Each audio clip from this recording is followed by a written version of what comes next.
বাংলাদেশের অন্তর্বর্তী সরকারের সঙ্গে কাজ করতে প্রস্তুত আছে বলে জানিয়েছে যুক্তরাষ্ট্র। বাংলাদেশের গণতন্ত্রের ভবিষ্যৎ নির্ধারণে নতুন এই সরকার গুরুত্বপূর্ণ ভূমিকা রাখবে বলে আশা করছে দেশটি।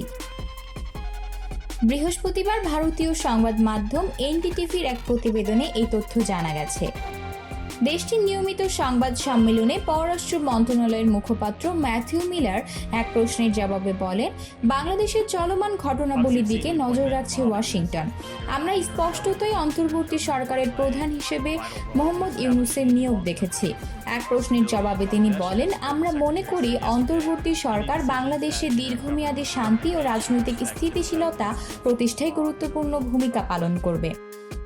এদিকে মার্কিন পররাষ্ট্র দপ্তরের একজন মুখপাত্র ভারতীয় বার্তা সংস্থা পিটিআইকে বলেছে, বাংলাদেশের অন্তর্বর্তী সরকার নিয়ে সব সিদ্ধান্তের ক্ষেত্রে গণতান্ত্রিক নীতি, আইনের শাসন ও বাংলাদেশি জনগণের ইচ্ছাকে সম্মান করা উচিত।